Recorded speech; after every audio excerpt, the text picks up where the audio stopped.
Rain hammered the city like bullets the night Dante Moretti, the most feared crime lord in New York, married a woman everyone called worthless. Inside the cathedral, mobsters whispered bets about how fast he'd throw her away. But when the vows ended, Dante slammed a silver handgun on the altar and announced that anyone who mocked his new wife wouldn't leave the building alive. That was the moment Vivienne DeLuca realized her arranged marriage wasn't just dangerous. It was a death sentence wrapped in wedding lace. Stick around until the end to see how the woman nobody wanted became the queen nobody could touch. Like this video and drop a comment with your city so I can see how far this story travels. Vite. Vivienne's hands wouldn't stop shaking.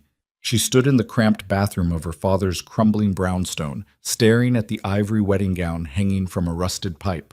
The dress looked expensive, heavy, like it was designed to drown her. Her father hadn't even bothered to knock before shoving the garment through the doorway 3 hours earlier. "Put it on," Vincent DeLuca had barked, "and don't embarrass me more than you already have." That was it. No explanation, no comfort, just another reminder that Vivienne had spent 26 years being the daughter nobody wanted to claim.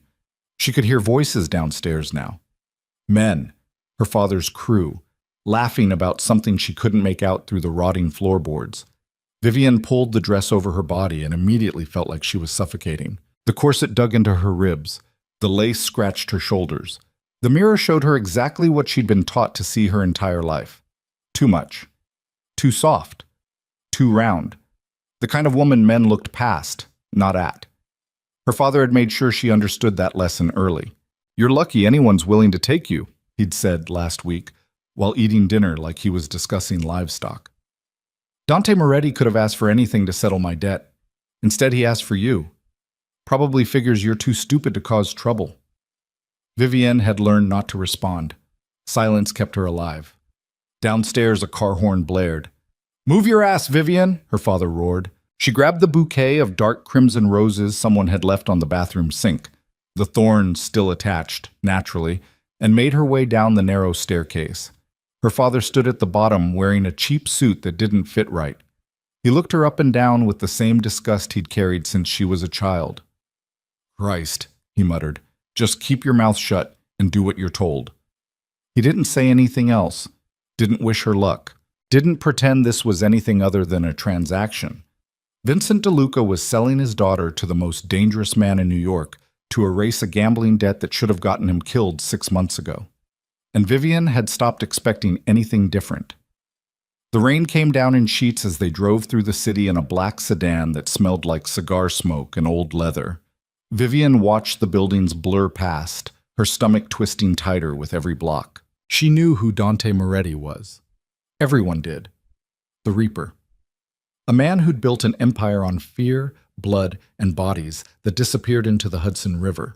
The kind of crime lord other criminals whispered about in basements, because saying his name too loud felt like summoning death. And now she was supposed to marry him. Vivienne didn't even know what he looked like. She'd never seen a photograph, never heard his voice. The only thing she knew for certain was that men who crossed Dante Moretti didn't live long enough to regret it. The sedan pulled up outside the cathedral just as lightning split the sky. Vivienne stared at the massive stone building through the rain-streaked window. Luxury cars lined the street.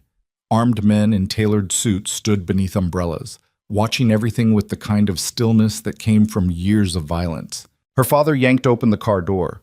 Out. Vivienne stepped into the rain. The cathedral doors stood open like a mouth waiting to swallow her whole. Inside, the air smelled like expensive cologne, candle wax, and something darker she couldn't name. The pews were packed with people Vivienne recognized from her father's world. Mobsters, enforcers, politicians who pretended they weren't on the payroll.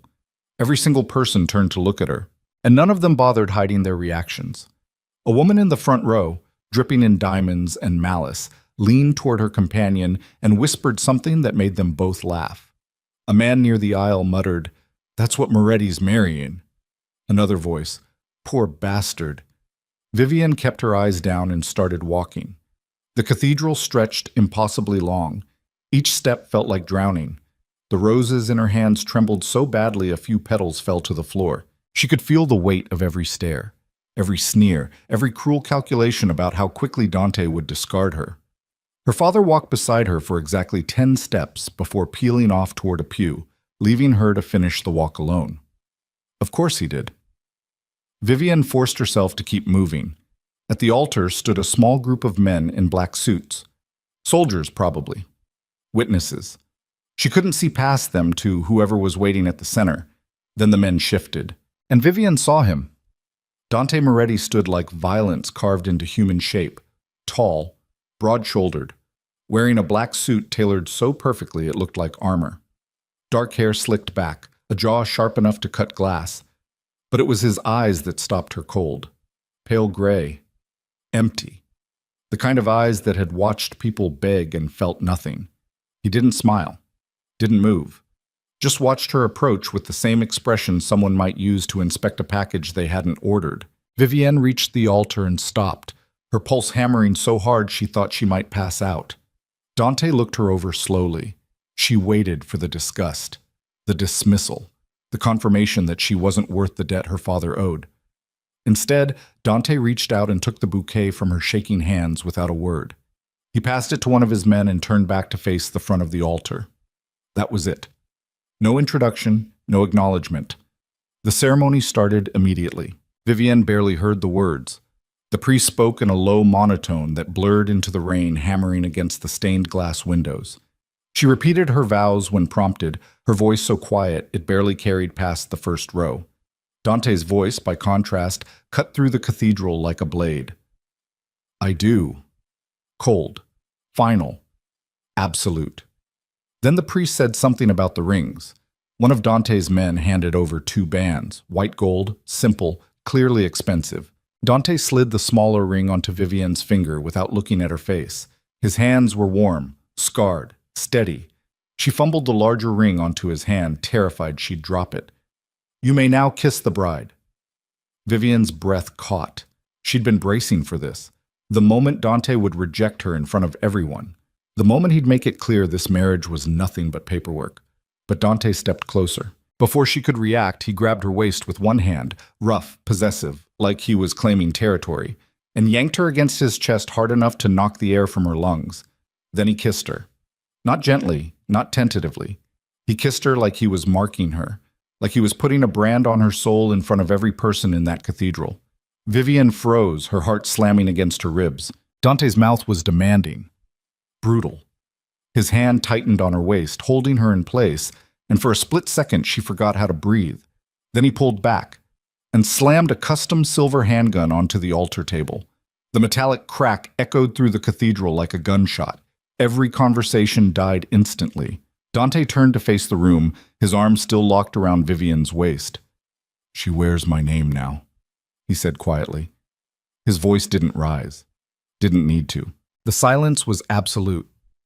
Anyone who disrespects my wife disrespects me. Dante's pale eyes swept across the pews like he was choosing targets. And I buried disrespect. Nobody moved, nobody breathed. For the first time in her life, Vivienne felt what it was like to have someone dangerous stand between her and the world, and she didn't know if that made her safer or marked her for death. The reception took place in the Moretti Grand Plaza, a towering building of marble, gold fixtures, and crystal chandeliers that looked like they cost more than most people's houses. Vivienne sat at the head table beside Dante, surrounded by men who looked like they killed people for a living. Because they did. The ballroom was packed. Hundreds of guests in designer suits and gowns worth small fortunes. Champagne fountains. A full orchestra playing something classical and vaguely menacing. And every single person in the room kept glancing at Vivienne like she was a mistake that hadn't been corrected yet. Dante hadn't spoken to her since the ceremony. He sat in his chair like a king on a throne, occasionally responding to men who approached the table with updates Vivienne didn't understand. His presence was suffocating, the kind of energy that made people instinctively step back. Vivienne kept her hands in her lap and tried to disappear. It didn't work. A woman in a blood-red gown appeared beside the table. Tall, elegant, gorgeous in a way that felt weaponized. She had the kind of body men wrote songs about, long legs, perfect curves, a face that could sell anything. Vivienne recognized her immediately from the whispers. Celeste Romano, Dante's rumored former lover. Celeste stopped directly beside Vivienne's chair and smiled down at her like a cat that had just cornered a mouse. "Well," Celeste purred, loud enough for nearby tables to hear, "I suppose every king eventually needs comfort food." Laughter rippled through the closest guests. Vivienne felt her face flush hot. She'd heard worse, spent years hearing worse, but something about hearing it here, on her wedding day in front of Dante, made her chest tighten in a way she hadn't expected. She lowered her eyes and said nothing. Celeste laughed softly. "Poor thing, you look terrified." More laughter. Vivienne's hands clenched in her lap. Then Dante moved. He rose from his chair slowly. The orchestra stopped playing mid-note. Dante picked up the whiskey glass in front of him and smashed it against the table hard enough to spray shards of crystal across the silk tablecloth. The ballroom went dead silent. "You mistake kindness for weakness," Dante said quietly. His voice was calm, almost pleasant, which made it worse. Celeste's smile faltered. Dante placed his beretta beside Vivienne's untouched dinner plate and looked directly at Celeste. "My wife is not entertainment." He turned to face the ballroom. Every guest was frozen. "The next person who mocks her," Dante continued, still in that same terrifyingly calm tone, "won't leave this building with teeth." Nobody laughed. Nobody moved. Celeste's face went pale. She opened her mouth like she wanted to say something, but Dante's expression shut her down instantly. After a long, suffocating silence, Celeste turned and walked away with as much dignity as she could scrape together. The orchestra started playing again. Conversations resumed, but the energy in the room had shifted. Dante sat back down and returned to his meal like nothing had happened. Vivienne stared at him, her heart still racing. He'd just threatened a room full of criminals to defend her. Her. The daughter nobody wanted, the woman people mocked without hesitation. And Dante Moretti, the Reaper himself, had just made it clear that disrespecting her was a death sentence. Vivienne didn't know what to do with that. The reception dragged on for hours. Vivienne barely touched her food. Dante spoke occasionally to the men who approached the table, mostly short, clipped conversations that ended with nods and people walking away quickly. He didn't look at her, didn't acknowledge her, but his presence beside her felt like a shield. Nobody else mocked her. Nobody else even looked at her directly. It was like Dante had drawn a line in the sand, and everyone in the room understood that crossing it meant dying. Finally, as the night wound down, Dante stood. He didn't say anything to Vivienne, just gestured toward the exit. She followed. They walked through the ballroom in silence, flanked by armed guards who appeared out of nowhere. Guests parted like water as Dante passed. Outside, a black SUV waited at the curb. One of Dante's men opened the door. Vivienne climbed inside. Dante slid in beside her. The door closed. And for the first time since the ceremony, they were alone. The SUV pulled away from the plaza and headed north through the city. Rain still hammered the windows. The streets blurred past in streaks of neon and darkness. Vivienne sat as far from Dante as the seat would allow, her hands folded tightly in her lap. He didn't look at her, just stared out the window like she wasn't there. The silence stretched on until it felt like something alive. Finally, Vivienne found her voice. "Thank you," she said quietly. Dante didn't respond, didn't even glance at her. Vivienne swallowed hard. "For what you said. At the reception." Still nothing. She should have stopped talking, should have stayed quiet. But something about the way Dante had defended her, the brutal public certainty of it, had cracked something open inside her chest. "Nobody's ever done that before," she added. Dante finally turned his head. His pale gray eyes locked onto hers. "People respect fear," he said flatly. "Not kindness." That was all. He looked back out the window. Vivienne didn't know if that was supposed to be reassuring. The SUV eventually pulled up outside a massive estate overlooking the Hudson River. Vivienne had never seen anything like it. The property stretched across acres of manicured grounds surrounded by high stone walls and security gates that looked like they could stop a tank. The main house was a fortress of steel, glass, and modern architecture that screamed wealth and danger in equal measure. Armed guards patrolled the perimeter. Cameras tracked every angle. This wasn't a home. It was a compound. Dante climbed out of the SUV without waiting for her. Vivienne followed quickly, her heels clicking against the stone driveway. Inside, the house was even more intimidating. High ceilings, marble floors, minimalist furniture that looked like it cost more than her father's entire brownstone. Everything was clean, sharp, and cold. Dante walked through the foyer without slowing down, his men peeling off in different directions. Vivienne hurried to keep up. He led her up a wide staircase to the second floor and down a long hallway lined with abstract paintings she didn't understand. Finally, he stopped in front of a set of double doors, pushed them open. "Your room," Dante said. Vivienne stepped inside. The bedroom was enormous, king-size bed, walk-in closet, floor-to-ceiling windows overlooking the river. A private bathroom with fixtures that looked like they belonged in a luxury hotel. It was beautiful and completely impersonal. Dante moved past her and opened the closet. Inside hung dozens of dresses, shoes, and garments Vivienne had never seen before. "Everything's your size," Dante said. "If you need something else, tell Maria. She handles the house." Vivienne nodded numbly. Dante walked back toward the door. "Wait," Vivienne said before she could stop herself. He paused, turned. She didn't know what she wanted to ask.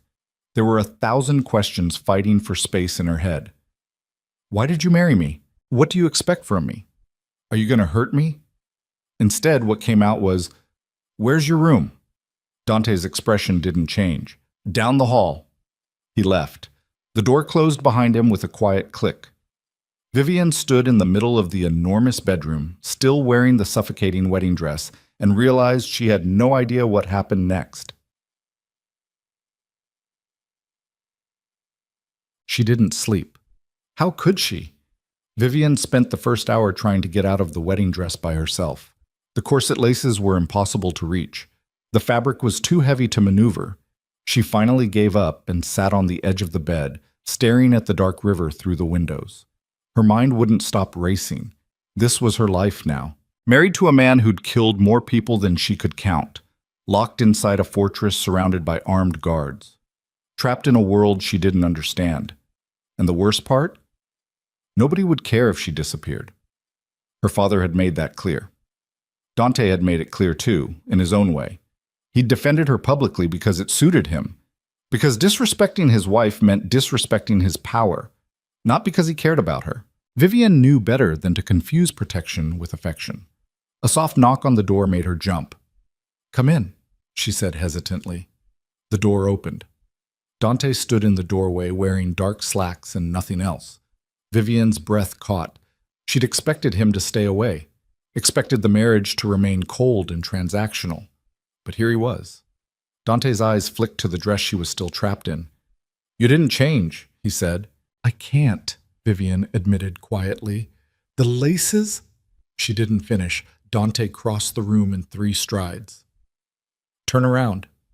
Vivienne hesitated, then obeyed. She felt Dante move behind her, felt his hands brush against her back as he found the corset laces. His touch was surprisingly careful, methodical. He worked the laces loose one by one, the heavy fabric gradually releasing its grip on her ribs. Vivienne could finally breathe again. Dante stepped back. "Get some sleep," he said.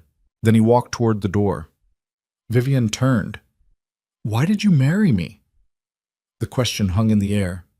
Dante stopped, didn't turn around. "Your father owed me a debt," he said simply. "You could have asked for anything." "I did." Vivienne frowned. "Why me?" Dante finally looked back at her. His pale gray eyes were unreadable. "Because you survived him," Dante said quietly. And then he left. Vivienne stood frozen in the middle of the room, the wedding dress pooling around her feet. She didn't understand what he meant, but something about the way Dante had said it, like he recognized something in her that nobody else ever had, made her chest tighten in a way she couldn't name. But Vivienne woke to the sound of shouting. She bolted upright in bed, her heart slamming against her ribs. Morning light streamed through the windows. She'd fallen asleep sometime after Dante left, still half tangled in the discarded wedding dress. The shouting came again, louder this time. Male voices, angry. Vivian climbed out of bed and moved toward the door. She opened it carefully and peered into the hallway. Two men stood near the staircase, both armed, both wearing the same dark suits as Dante's soldiers from the wedding. They were arguing about something she couldn't make out. Then one of them noticed her. He stopped mid-sentence. The other man turned. Both stared at her like they'd just seen a ghost. "Mrs. Moretti," the first man said quickly, "you should go back inside." Vivian didn't move. "What's happening?" "Nothing you need to worry about." "Is Dante—" "He's fine," the second man interrupted. "Just go back to your room."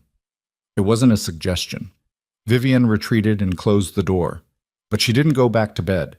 She moved to the window and looked down at the estate grounds. Armed guards were everywhere, more than last night. They moved with urgency, purpose.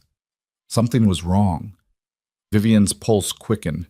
She didn't know what to do, didn't know if she was supposed to stay hidden or find Dante, or... The bedroom door opened without warning. Vivian spun around. Dante stood in the doorway, still wearing the same clothes from earlier. His expression was dark, dangerous. "Get dressed," he said. "What's going on?" "Now, Vivian." The way he said her name made her move immediately. She grabbed one of the dresses from the closet, a simple black sheath, and ducked into the bathroom to change. When she came back out, Dante was waiting.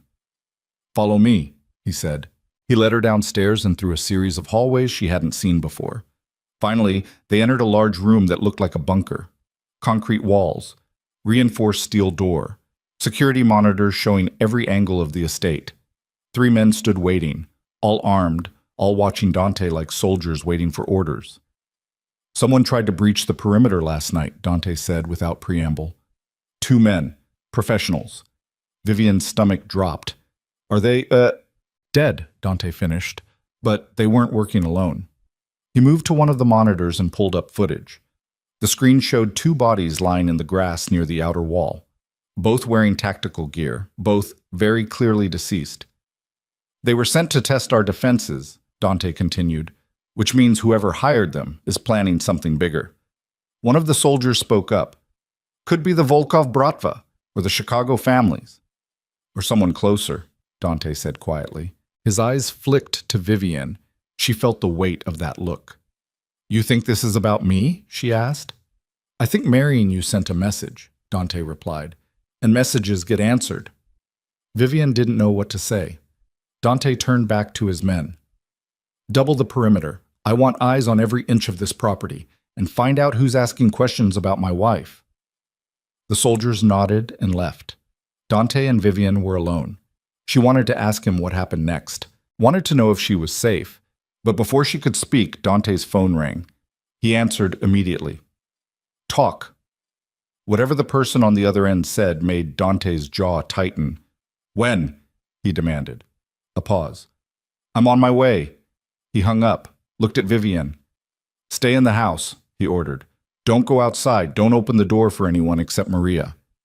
"Where are you going?" "To remind people why they're afraid of me." And then he was gone. Vivian stood in the bunker-like room, her pulse racing, and realized that whatever world she'd just married into was far more dangerous than she'd ever imagined. Awakens. The day dragged by in agonizing silence. Maria, a stern older woman who spoke in clipped sentences, brought Vivian food she couldn't eat. Guards moved through the house like shadows. Nobody told her anything. And Dante didn't come back. Vivian spent hours pacing the bedroom, staring out at the river, wondering if this was what the rest of her life looked like. Isolation, uncertainty, waiting for violence she couldn't see coming. Night fell. Still no Dante.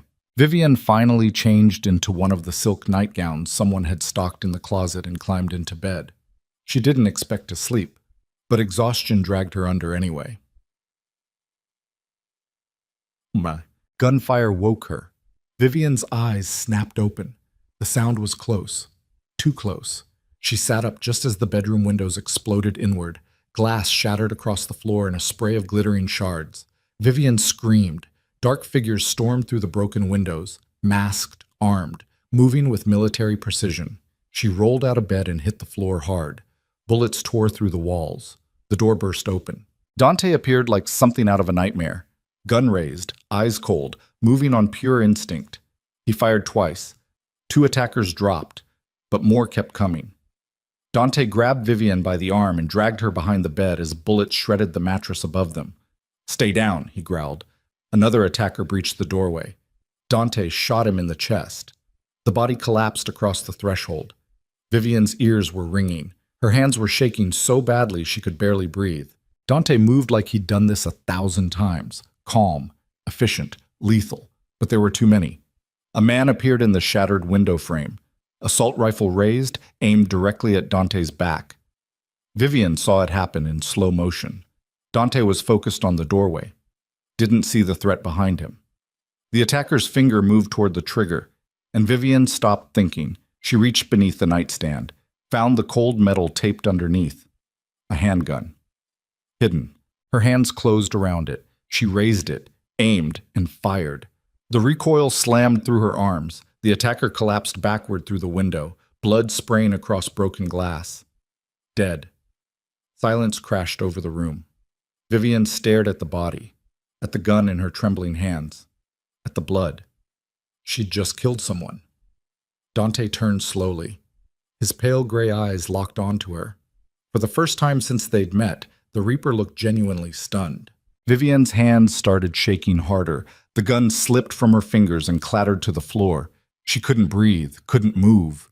Dante crossed the room and knelt in front of her, his hands, warm, steady, stained with someone else's blood, gently touched hers. "They thought they sent me a sacrifice," he said quietly. His voice was different, softer, almost reverent. "But they sent me a queen." Vivian met his eyes and realized that everything had just changed. The bodies were gone by dawn. Vivian sat on the edge of the bed, a different bed in a different room, because the master suite looked like a war zone, and stared at her hands. They'd scrubbed the blood off hours ago. She could still see it. Dante's men had moved through the estate like ghosts, cleaning up bullet casings and shattered glass and corpses with the efficiency of people who'd done this too many times to count. Nobody spoke to her. Nobody looked at her directly, but she felt their eyes. The woman who killed an armed assassin in her nightgown. The soft, overlooked daughter of a degenerate gambler who'd put a bullet through a man's skull without hesitation. Vivian's stomach churned. She'd thrown up twice already. Once in the bathroom right after the shooting stopped, once in the hallway when one of Dante's men dragged a body past her. Nobody had judged her for it. That somehow made it worse. The door opened. Dante walked in carrying 2 mugs of coffee. He'd changed clothes, showered. The blood was gone from his hands too, but Vivian knew it was there, just like hers. He set 1 mug on the nightstand beside her, didn't say anything, just sat down in the chair across from the bed and drank his coffee like they were having a normal morning. Vivian stared at him. "How many people have you killed?" she asked quietly. Dante took another sip. "You want an exact number?" "No." "Good, because I stopped counting." Vivian wrapped her hands around the warm mug but didn't drink. "Does it get easier?" Dante looked at her then, really looked at her. "No," he said. "It gets heavier, but you learn to carry it." Vivian didn't know if that was supposed to be comforting. "They'll come back," she said. It wasn't a question. Dante nodded. "Probably." "Who were they?" "Professionals, Eastern European, based on their gear. Someone paid good money to send them here. To kill you." "To kill us," Dante corrected. The words landed like a punch. Vivian set the mug down. "I don't understand. Nobody even knows who I am." "They know you're my wife," Dante said flatly. "That's enough. I didn't ask for this. Neither did I." The silence stretched between them. Vivian wanted to scream, wanted to cry, wanted to run back to her father's rotting brownstone and pretend the last 48 hours had been a nightmare. But she couldn't, because there was nowhere to run. And deep down, beneath the fear and the nausea and the exhaustion, something else was growing. Anger. "My father sold me," Vivian said quietly, "like livestock. And now people are trying to kill me because of his debts. Dante didn't argue. And you, she continued, her voice shaking, you married me to settle a deal, not because you wanted me, because I was convenient. That's right, Vivian laughed bitterly. At least you're honest. Would you prefer I lie? I'd prefer not to be used. Dante set his mug down and leaned forward, elbows on his knees. You think I used you? He asked. Didn't you? Your father owed me $3 million, Dante said coldly. He had nothing, no assets, no collateral, just a daughter he kept hidden because he was ashamed of her. Vivian flinched. I could have killed him, Dante continued. Should have, but I saw something he didn't. What? Dante's pale gray eyes locked onto hers. Survival instinct. Vivian's breath caught. You spent 26 years in that house, Dante said, with a father who treated you like garbage, and you're still here, still functioning, still smart enough to know when to stay quiet and when to act. He stood, walked toward the window. Most people break, he said quietly. You didn't. Vivian didn't know what to say. Dante turned back to face her. So no, I didn't marry you because you were convenient, he said. I married you because you're stronger than you think, and I needed someone who wouldn't shatter the first time things got ugly. He moved toward the door, paused. Things are going to get uglier, Dante added, and you need to decide right now if you're going to fall apart or if you're going to stand up. Then he left.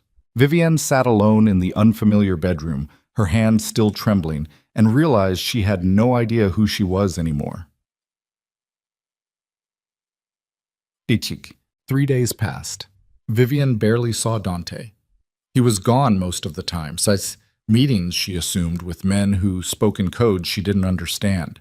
When he was home, he locked himself in his office with soldiers who looked like they'd seen combat.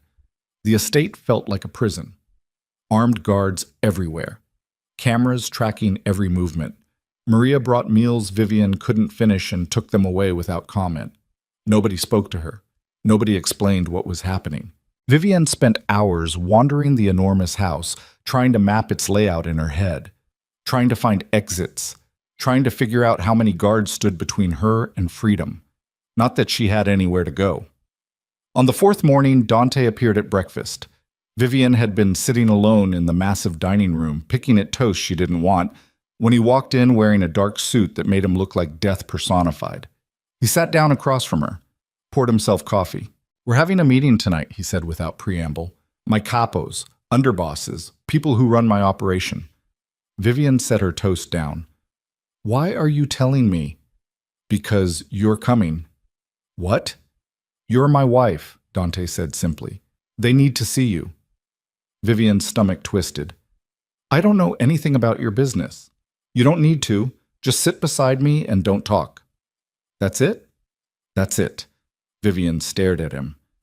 What if someone tries to... They won't. How do you know? Dante's expression went cold. Because I'll kill them. He said it like he was discussing the weather. Vivian swallowed hard. What should I wear? Something that makes you look like you belong at that table. Then he stood and walked out. Vivian sat alone in the dining room, her pulse hammering, and realized this was a test. That evening, Maria appeared in Vivian's bedroom with a garment bag. Mr. Moretti sent this, she said curtly. She hung the bag on the closet door and left without another word. Vivian unzipped it slowly. Inside was a dress, deep emerald silk, long sleeves, high neckline, tailored perfectly to fit someone with her exact measurements. It was elegant, expensive, and completely unlike anything Vivian had ever worn. She put it on. The fabric moved like water against her skin. The cut emphasized her curves without exposing anything.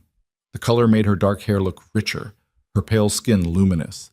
For the first time in her life, Vivian looked in the mirror and didn't see someone to hide. She saw someone who could stand beside a man like Dante Moretti and not disappear.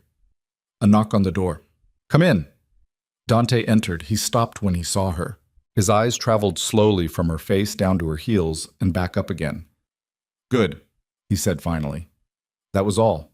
But the way he looked at her made something shift in Vivian's chest. Let's go, Dante said. Yishitakat. The war room was exactly what it sounded like. Deep in the basement of the estate, behind reinforced steel doors and armed checkpoints, a long table dominated the center of a windowless space. Maps covered the walls. Screens showed security feeds from across the city. And seated around the table were the men who ran Dante's empire. Vivienne counted 12 of them, all older than Dante, all wearing expensive suits that couldn't quite hide the violence underneath. They turned as Dante entered. Every pair of eyes landed on Vivienne. She forced herself to keep walking. Dante pulled out the chair beside his at the head of the table. Vivienne sat. The men exchanged glances. One of them, gray-haired, heavy-set, with a scar running down his left cheek, spoke first. "Dante," he said carefully, "we weren't expecting your wife." "She's here," Dante replied. Another man leaned forward, younger, dark eyes, expensive watch. Vivienne recognized him from the wedding, Vincent Marchetti, Dante's underboss. "With all due respect," Vincent said smoothly, "this is syndicate business. She doesn't belong—" Dante calmly pulled his Beretta from inside his jacket and chambered around. The metallic click echoed through the concrete room. "Finish that sentence," Dante said quietly. Vincent's jaw tightened. Nobody else moved. "She belongs wherever I decide," Dante continued. "Anyone disagree?" Silence. Dante set the gun on the table beside his hand. "Good. Now let's talk about who tried to kill us." The meeting started. Vivienne sat perfectly still, her hands folded in her lap, and tried to follow the conversation. It was like listening to a foreign language. They talked about territories, shipments, payments, people she'd never heard of who apparently controlled entire neighborhoods. Vincent did most of the talking. He spoke with confidence, authority, like he was used to being the smartest person in the room. Vivienne didn't like him. There was something about the way he smiled, too smooth, too calculated, that made her skin crawl. "The attack was professional," Vincent was saying. "Eastern European contractors, probably Volkov's people." "Volkov doesn't have the reach to breach this estate," another man argued. "Then someone gave him the layout," Vincent countered. Dante's fingers drummed once against the table. "Who has access to our security protocols?" he asked. "Just us," the scarred man said, "and your personal detail." "Then we have a problem," Dante said coldly. The room shifted. Men exchanged uncomfortable looks. "You think one of us—" someone started. "I think someone talked," Dante interrupted, "and I'm going to find out who." Vincent leaned back in his chair. Maybe the leak came from somewhere else. "Where?" "Your wife's father." The words hung in the air. Vivienne's breath caught. Every eye turned toward her. "Vincent DeLuca is a degenerate gambler with connections to half the crews in the city," Vincent continued smoothly. "He could have sold information to pay his debts." "He's already paid his debts," Dante said. "Has he?" Dante's hand moved toward his gun. Vincent raised his palms. "I'm just saying, the attack happened right after you married his daughter. That's not coincidence." Vivienne's pulse thundered in her ears. She wanted to defend her father, but she couldn't, because Vincent might be right. "Vincent DeLuca is a coward," Dante said flatly, "but he's not stupid enough to betray me. He knows what I'd do to him." "Maybe he didn't have a choice." Dante stood slowly. The temperature in the room dropped. "You're pushing, Vincent," Dante said quietly. Vincent held his gaze. "I'm protecting this family." "By accusing my wife?" "By asking questions you won't." The scarred man cleared his throat. "Dante, he's not entirely wrong. We need to cover every angle." Dante looked around the table. Every man there nodded, reluctantly, carefully. But they agreed. Vivienne felt the walls closing in. "Fine," Dante said finally. "I'll look into Vincent DeLuca." He turned to Vivienne. "Come on." She stood on shaking legs and followed him out. Dante didn't speak until they were back upstairs. He led her into his office, a room she'd never been inside before, and closed the door. "Sit down," he said. Vivienne sank into one of the leather chairs facing his desk. Dante poured 2 glasses of whiskey and handed her one. She took it, but didn't drink. "Your father," Dante said. When's the last time you spoke to him?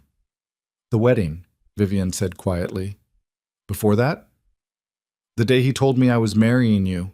Did he say anything about my business? My security? No. You're sure? Vivian met his eyes. My father barely spoke to me my entire life. He didn't confide in me.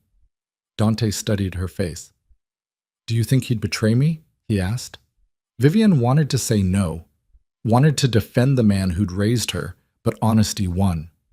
I think my father would do anything to save himself, she said quietly. Dante nodded slowly. Yeah, he said. Me too. He drank his whiskey in one swallow. I'll have him picked up tomorrow, Dante said, quietly. We'll find out what he knows. Vivian's stomach dropped. What if he didn't do anything? Then I'll let him go. And if he did? Dante looked at her, didn't answer. He didn't need to. Vivian set her untouched glass on the desk. He's still my father, she said. He sold you. I know. And now you're defending him. I'm not defending him, Vivian said sharply. I'm saying he's still the only family I have. No, Dante corrected. You have me now. The words hit harder than they should have. Vivian looked away. Get some sleep, Dante said. Tomorrow's going to be ugly. She stood, walked toward the door, paused. Dante? Yeah. What if Vincent's right? What if my father did this? Dante met her eyes across the office. Then you'll have to decide where your loyalty is. Vivian left before he could see her hands start shaking again. They brought her father to the estate the next afternoon. Vivian wasn't supposed to know, but she heard the commotion downstairs, raised voices, someone being dragged through the hallway, and followed the sound. She found them in the basement. Vincent DeLuca was on his knees in the middle of the concrete room, his hands zip-tied behind his back, his face already bruised. Dante stood over him. 4 armed men flanked the walls. Vivian froze in the doorway. Dante saw her. Get out, he said. She didn't move. Her father looked up. His eyes widened. Vivian? One of Dante's men hit him across the face. Don't talk to her, the man growled. Vincent DeLuca spat blood. Please, baby, tell them I didn't.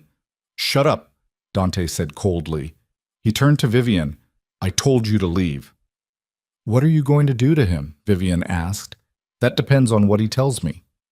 You're going to torture him. If I have to. Vivian's father looked up at her with desperate, pleading eyes, the same eyes that had looked at her with disgust her entire life, the same man who'd sold her to settle a gambling debt. Tell them, her father begged. Tell them I didn't betray anyone. I swear, Vivian, I didn't. Then who gave up my security protocols? Dante demanded. Her father's face went pale. I don't know what you're talking about. Dante pulled his gun. Last chance. Vincent DeLuca started crying. Vivian had never seen her father cry before. It made her sick. I didn't know they'd come for you, her father sobbed. I swear I didn't know. Who did you tell? Dante asked quietly. Her father shook his head violently. Nobody, I swear. Dante pressed the barrel of the gun against his knee. Who did you tell? Marchetti, her father screamed. Vincent Marchetti. He came to me after the wedding, said he needed information about your estate, said it was for security purposes. The room went dead silent. Dante stepped back, lowered his gun, looked at Vivian. She couldn't breathe. Your underboss, she whispered. Dante's jaw tightened. He turned to one of his men. Find Vincent Marchetti, now. The soldier nodded and pulled out his phone. Vivian's father kept crying. I didn't know. I swear, he said it was routine. You thought you'd make money, Dante said flatly. Her father didn't deny it. Dante holstered his gun. Get him out of here, he told his men. Keep him locked down until I decide what to do with him. They dragged Vincent DeLuca out of the room, still sobbing. Vivian and Dante were alone. Your underboss tried to kill you, Vivian said. Yeah. Why? Power, money, take your pick. Vivian's mind raced. He was at the meeting last night. He accused my father to throw suspicion off himself. Smart move. You trusted him. Dante looked at her with those cold, pale gray eyes. I don't trust anyone, he said quietly. You trust me, Vivian said before she could stop herself. Dante didn't respond, just walked past her toward the stairs. Where are you going? She asked. To remind Vincent Marchetti why betraying me is a death sentence. Yes. Vivian didn't see Dante for the rest of the day, or that night. She paced her bedroom like a caged animal, her mind spinning. Her father had sold information that nearly got her killed. Dante's second-in-command had orchestrated the attack. And somewhere in the city, Vincent Marchetti was probably running, or preparing for war. Vivian didn't sleep. Couldn't sleep. Around 3 a.m, she heard cars pulling up outside, doors slamming, men shouting. She moved to the window. Below, Dante climbed out of an SUV. Even from a distance, she could see the blood on his shirt. Vivian's breath caught. She watched him walk toward the house, flanked by soldiers, moving like a man who'd just done something terrible. 10 minutes later, he appeared in her doorway, still wearing the blood-stained shirt, still holding his gun. Is he dead? Vivian asked quietly. Dante nodded. Good, she said. Dante studied her face. You mean that? Yes. He tried to kill you. I know. Dante stepped into the room, closed the door behind him. You're not scared of me, he said slowly. It wasn't a question. I'm terrified of you, Vivian admitted, but I'm more terrified of everyone else. Dante crossed the room, stopped in front of her, his pale gray eyes searched hers. You killed a man 4 days ago, he said quietly. Your father betrayed you. My underboss tried to have you murdered, and you're still standing here. Vivian's hands were shaking. She clenched them into fists. What choice do I have? She asked. Dante reached out, gently uncurled her fingers, held her trembling hands in his blood-stained ones.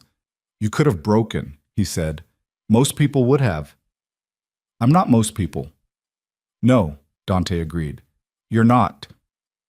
Something shifted in the air between them, something dangerous. Dante's thumb traced across her knuckles. They're going to come for us again, he said. I know. It's going to get worse before it gets better. I know that too. Dante's grip tightened slightly. You need to understand something, he said.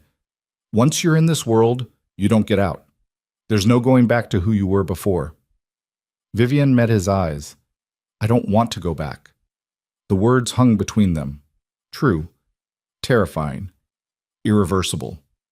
Dante studied her face for a long moment. Then he leaned down and kissed her. Not like he did at the wedding.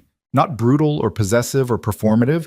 This kiss was different, slower, deeper, like he was claiming something he hadn't realized he wanted until that moment. Vivian kissed him back. Her hands moved to his chest, felt the dried blood on his shirt, the solid muscle underneath, the steady thunder of his heartbeat.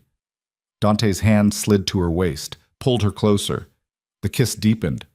Vivian felt like she was falling, like she'd stepped off a cliff and couldn't see the bottom. Then Dante pulled back. His forehead rested against hers, both of them breathing hard. This changes everything, he said quietly. I know. There's no taking it back. I don't want to take it back. Dante's hands tightened on her waist. Then you need to understand what you're choosing, he said. You're not just my wife on paper anymore. You're mine, really mine, and I protect what's mine. Even from yourself? Vivian asked. Dante's eyes darkened. Especially from myself. He kissed her again. Harder this time. More certain. And Vivian surrendered completely to the thing she'd been fighting since the moment she met him. Not fear, not disgust. Recognition. They were the same. Two people who'd survived impossible things and learned to carry the weight. Two people who understood that survival sometimes meant becoming something darker. And in that moment, Vivian realized she'd crossed a line she could never uncross. She wasn't the frightened daughter anymore. She was Dante Moretti's wife, his partner, his equal. And God help anyone who tried to come between them. Dawn broke over the Hudson River in shades of blood and gold. Vivian woke tangled in sheets that smelled like gunpowder and expensive cologne. Dante was gone, but his side of the bed was still warm. She sat up slowly, her body aching in ways that had nothing to do with violence. Last night had changed everything. She felt it in her bones. On the nightstand sat a note in sharp, precise handwriting. Meeting with the remaining capos. Stay inside. Vivian picked up the note, stared at it, then got dressed. She found Maria in the kitchen. "Where's the meeting?" Vivian asked. Maria looked up from the coffee she was making. "Mr. Moretti said you should stay." "Where?" Maria hesitated, then sighed. "The war room." Vivian turned and headed for the basement. Maria called after her. "Mrs. Moretti, he specifically said," but Vivian was already gone. She made her way through the house and down the stairs, past armed guards who looked uncertain about whether to stop her. None of them did. She reached the war room. The steel door was closed. Voices filtered through. Vivian pushed it open. The conversation stopped instantly. Dante sat at the head of the table, surrounded by 8 men, the surviving members of his inner circle. They all turned to look at her. Dante's expression was unreadable. "I told you to stay upstairs," he said quietly. "I know. This is syndicate business." "I know that too." The scarred man from before shifted uncomfortably. "Dante, maybe—" "Let her stay," Dante interrupted. The room went silent. Vivian moved around the table and took the empty chair beside Dante. She felt every eye on her, felt the weight of judgment, felt the shift in power. "Vincent Marchetti is dead," Dante announced. "He orchestrated the attack on this estate with help from the Volkov Bratva. He planned to kill me, take over the syndicate, and sell my territories to the Russians." The men around the table absorbed this information. "Who else was involved?" someone asked. "I'm still finding out," Dante said, "but we're going to assume everyone's compromised until proven otherwise." Uneasy glances. "That includes this table," Dante continued coldly. "Vincent sat here for 5 years, ate with us, bled with us, and still sold us out." Nobody argued. "From now on," Dante said, "my wife sits at these meetings." The scarred man frowned. "Dante." "She killed an armed assassin with no training," Dante interrupted. "She identified Vincent's betrayal before any of you did, and she's proven she can keep her mouth shut." He looked around the table. "Anyone object?" Silence. Dante's hand moved to rest on the table beside Vivienne's. A statement. A claim. "Good," he said. "Now let's talk about who else needs to die." The meeting continued, and Vivienne sat beside the man who'd become her husband, her protector, and her partner in a world where trust was currency and violence was language. She'd crossed the point of no return, and she wasn't looking back. The meeting ended an hour later with blood still metaphorically wet on everyone's hands. Vivienne watched the remaining capos file out of the war room one by one, their faces carefully neutral, but their eyes betraying everything: fear, calculation, the desperate arithmetic of survival. Dante sat motionless at the head of the table until the steel door closed behind the last man. Then he exhaled slowly. "You shouldn't have come down here," he said without looking at her. "I know. They'll see it as weakness, me letting my wife into syndicate business. Or they'll see it as strength," Vivienne countered. "You trusting me more than you trust them." Dante finally turned his head. His pale gray eyes studied her face with an intensity that made her pulse quicken. "You're learning fast," he said quietly. "I had good motivation." "Survival?" "You." Something flickered across Dante's expression. Too quick to name, too dangerous to acknowledge. He stood. "Come on. We need to move locations." "What?"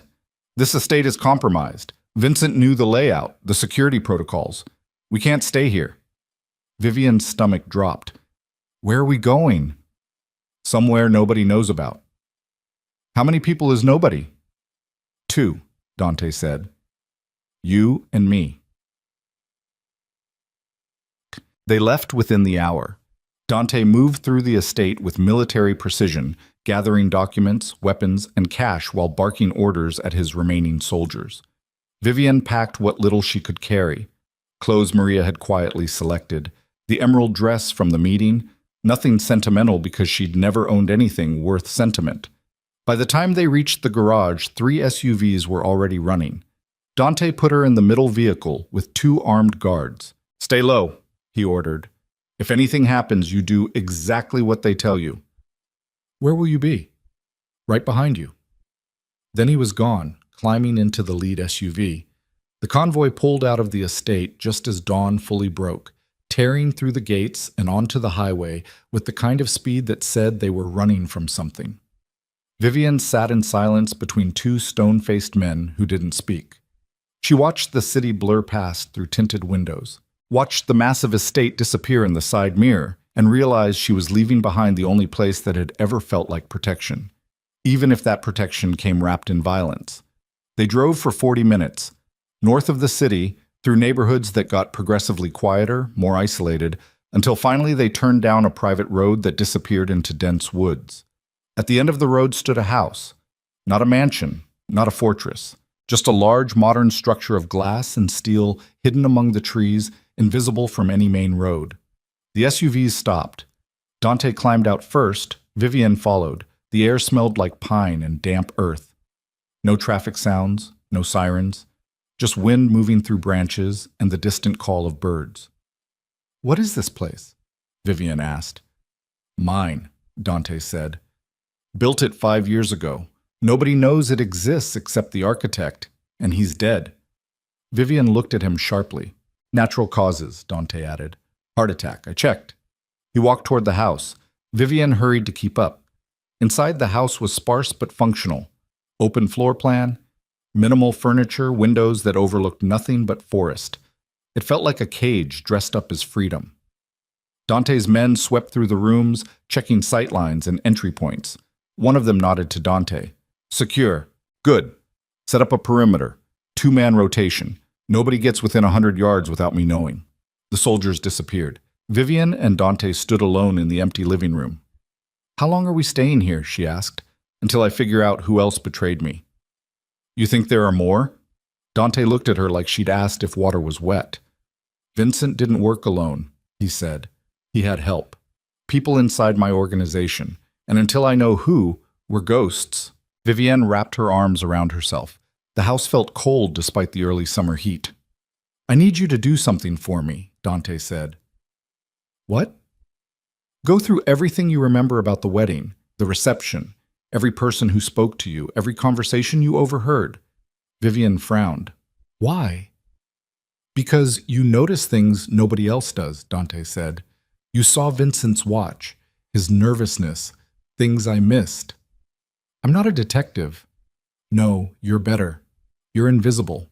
The word landed like a slap. Vivian had spent her entire life being invisible. Dante meant it as a compliment. She wasn't sure how to feel about that.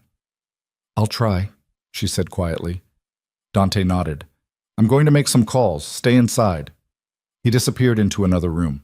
Vivian stood alone in the cold, empty house and tried to remember everything. She spent hours reconstructing the wedding in her mind.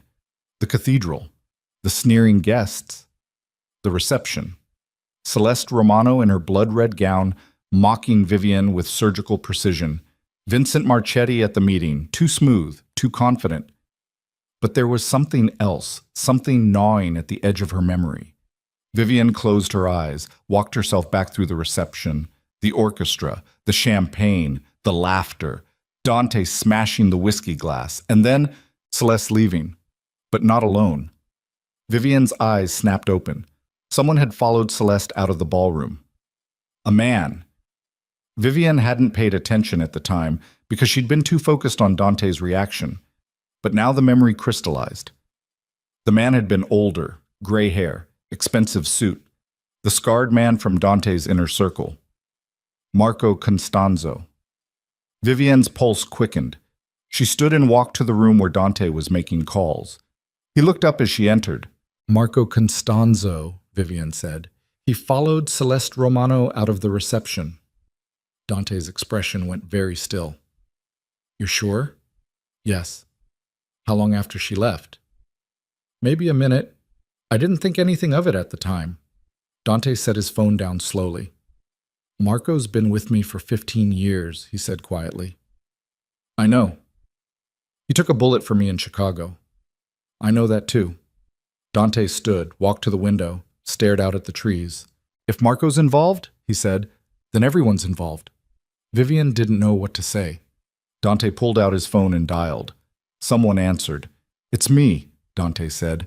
"I need you to bring Marco Costanzo to the safe house, quietly. Don't tell him why." A pause.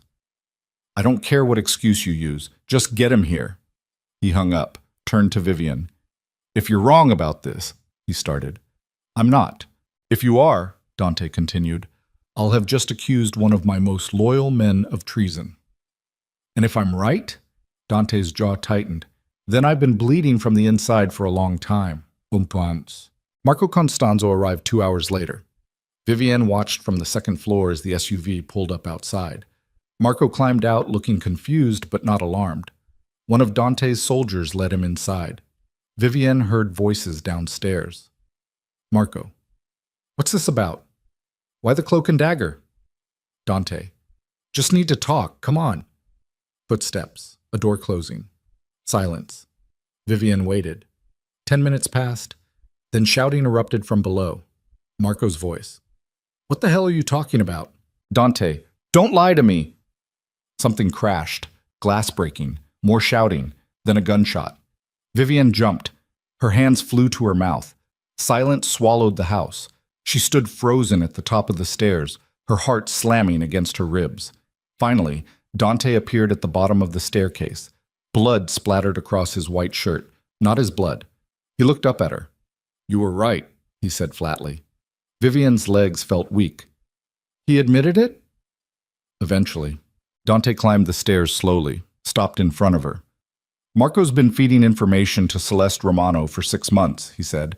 "She's working with the Chicago families. They're planning to take over my territories while I'm distracted with the Russians." Vivienne's mind raced.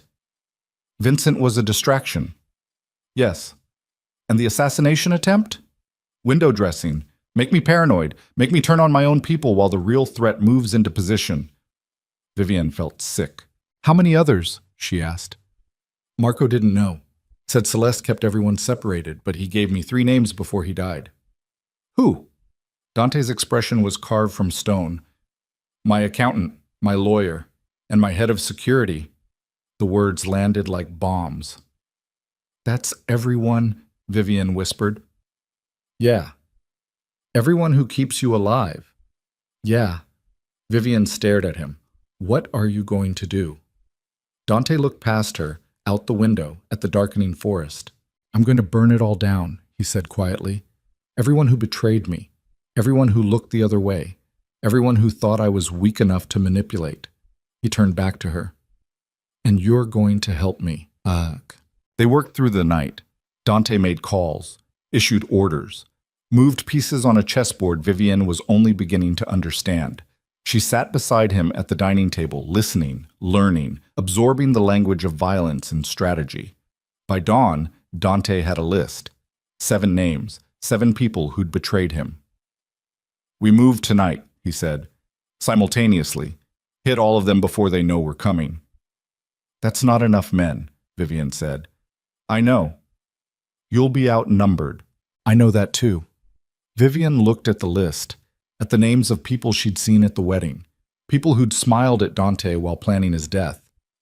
"I want to come with you," she said. Dante's head snapped up. "No. I can help." "You'll get killed." "So will you." "That's different." "Why?" Vivienne demanded. "Because you're a man? Because you've done this before? Because you're not ready." "I killed an assassin." "In self-defense," Dante said. "This is different. This is walking into a war zone knowing you might not walk out." Vivienne stood, walked around the table, stopped in front of him. "I'm already in the war zone," she said quietly. "I've been in it since you married me. The only difference is whether I fight or hide." Dante stared up at her. "You hide, you live longer. You fight, you live free." The words hung between them. Dante's jaw tightened. "I can't protect you if you're in the field," he said. "I don't need you to protect me. I need you to trust me." Dante stood slowly, looked down at her. "If you come with me," he said, "you do exactly what I say. No hesitation, no second guessing." "Agreed." "And if I tell you to run, you run." "No."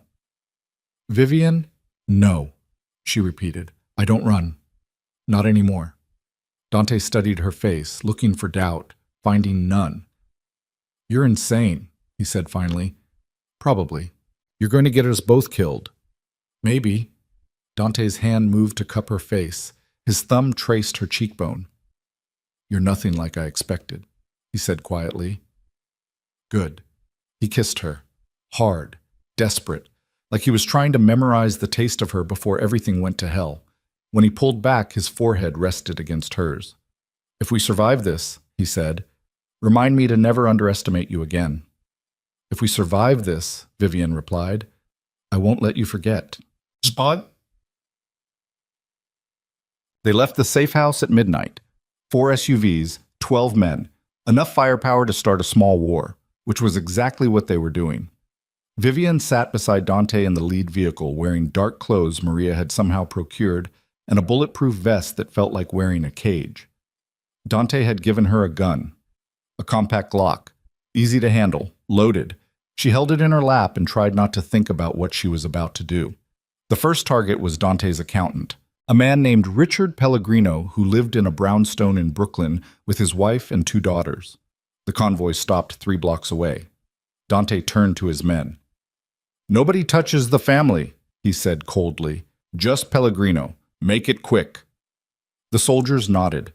They moved through the dark streets like shadows. Vivian stayed close to Dante, her heart hammering so hard she thought everyone could hear it. They reached the brownstone. One of Dante's men picked the lock with practiced ease. The door swung open silently. They filed inside.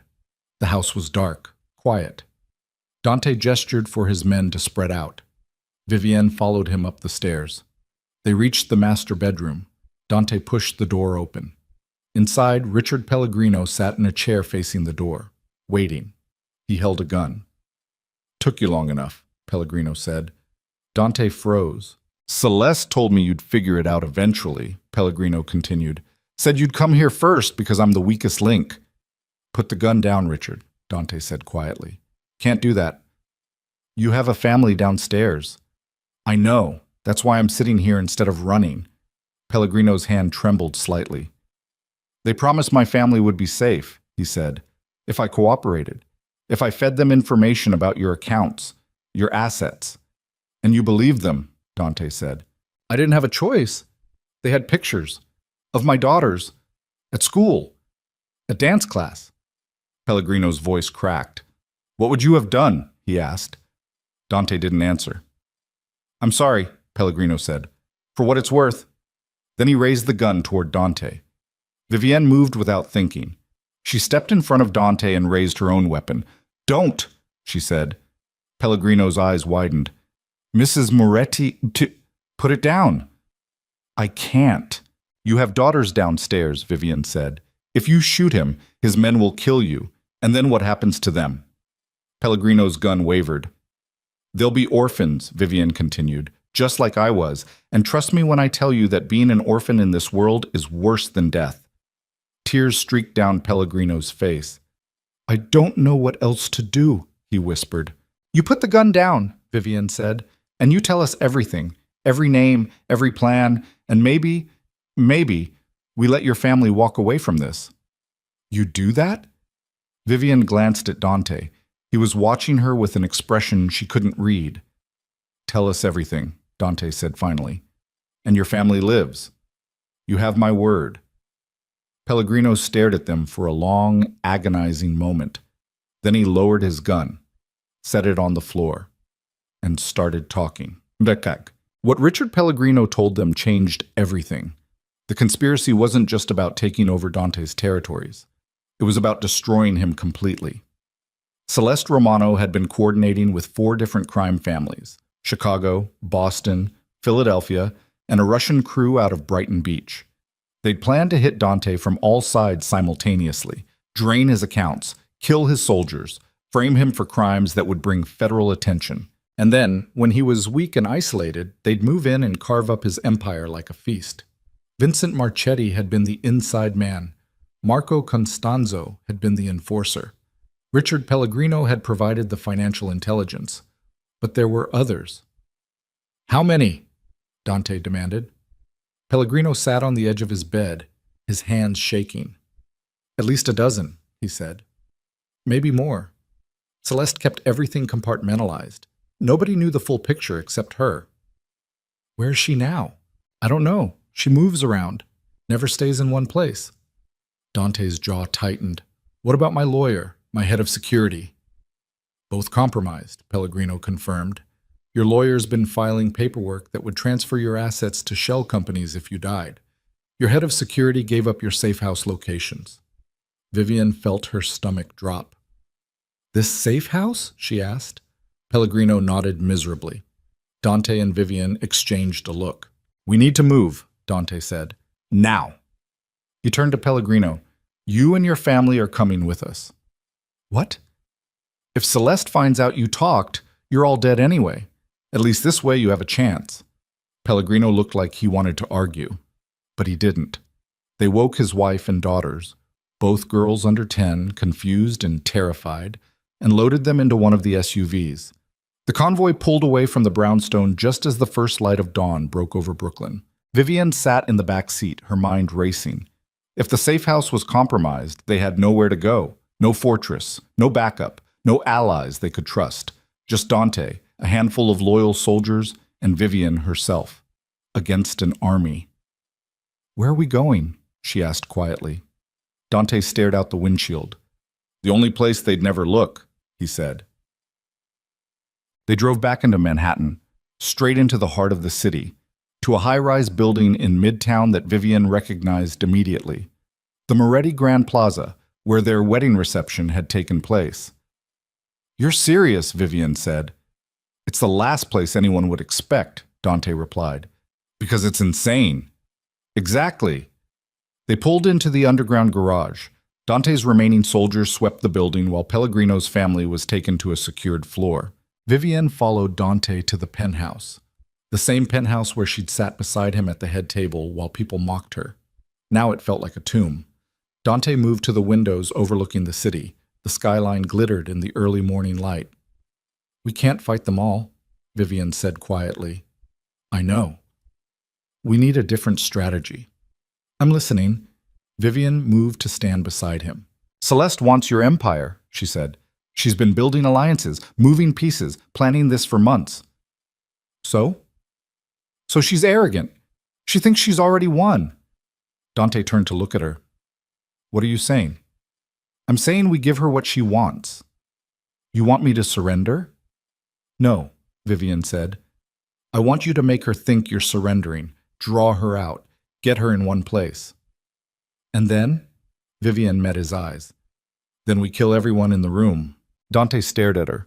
For a long moment he said nothing. Then slowly a dark smile crossed his face. "You're learning," he said quietly. "I had a good teacher." Dante pulled out his phone. "I'm going to need to make a call," he said, "to someone I trust." "Who?" "The only person I have left." He dialed. Someone answered. "It's Dante," he said. "I need to set up a meeting with Celeste Romano. Tell her I want to negotiate." A pause. Dante's expression darkened. "Just do it," he said. He hung up, looked at Vivian. "It's done. She'll agree. She thinks she has me cornered. When? Tomorrow night. Neutral territory." "Where?" "She gets to pick," Dante said. "That's part of the bait." Vivian's pulse quickened. 24 hours. That's all they had to prepare, to plan, to survive. "What if it doesn't work?" she asked. Dante moved closer. His hands framed her face. "Then we die together," he said quietly. "And at least we go down fighting." Vivian leaned into his touch. "I'm not ready to die," she whispered. "Good. Neither am I." He kissed her, slow, deep, like he was memorizing the taste of her. When he pulled back, his pale gray eyes were fierce. "Tomorrow night," he said, "we end this." "Together," Vivian said. "Together." And in that moment, standing in the penthouse where their arranged marriage had begun, Vivian realized she'd become exactly what the world always feared. Not a victim, not a sacrifice. A queen who'd learned to wield violence like a crown. And tomorrow night, she'd prove it. The call came at noon. Dante answered, listened. His expression went flat. Where? He asked. A pause. Fine, just me and one other. Another pause. My wife. He hung up, looked at Vivian. Tomorrow night, 10 p.m. The old shipping warehouse on Pier 47. That's a trap, Vivian said immediately. Of course it is. Then why? Because we're walking into it anyway, Dante said. Only difference is, we're ready. Vivian's hands clenched. Just the two of us? Against everyone, Dante confirmed. He pulled her close. Last chance to walk away, he said. Vivian looked up at him. At the man who'd defended her when nobody else would, who'd seen strength where everyone else saw weakness, who'd given her a crown made of blood and fire. I'm not walking anywhere, she said. Dante's grip tightened. Then tomorrow, he said, we burn it all down. And Vivian knew with absolute certainty that neither of them was walking away from this alive, unless they killed everyone first. 24 hours felt like 24 seconds. Vivian spent the day watching Dante transform the penthouse into a war room. Maps spread across tables, weapons laid out like surgical instruments. His remaining soldiers, 6 men who'd proven their loyalty with blood, moved through the space with grim efficiency. Nobody spoke unless necessary. Everyone understood what tomorrow night meant. Victory or extinction, no middle ground. Dante stood at the window as afternoon light painted the city gold and red. He hadn't slept, hadn't eaten, just studied the warehouse layout until Vivian thought he'd burn holes through the paper. She moved beside him. You should rest, she said quietly. Can't. When's the last time you slept? Don't remember. Vivian touched his arm, felt the tension coiled beneath his skin like wire ready to snap. Dante. He finally looked at her. His pale gray eyes were bloodshot, hollow. The eyes of a man who'd been calculating death for too many hours. If this goes wrong, he started, it won't. If it does, he continued, I need you to promise me something. Vivian's chest tightened. What? You run. You don't look back. You take the emergency cash from the safe and you disappear. I'm not leaving you. Vivian, no, she said firmly. We do this together or not at all. Dante's jaw clenched. You don't understand what you're walking into. Then explain it to me. He turned fully to face her, grabbed her shoulders. Celeste Romano is bringing at least 20 men, he said. Probably more. Professional killers, ex-military, people who've done this longer than you've been alive. Okay? We'll have 7, including you. I can count. Those odds are better than being alone, Vivian interrupted, which is what we both were before this. Dante stared at her. Something shifted in his expression. You're not scared, he said slowly. I'm terrified. But you're still going. Yes. Why? Vivian met his eyes. Because for the first time in my life, she said quietly, I have something worth fighting for.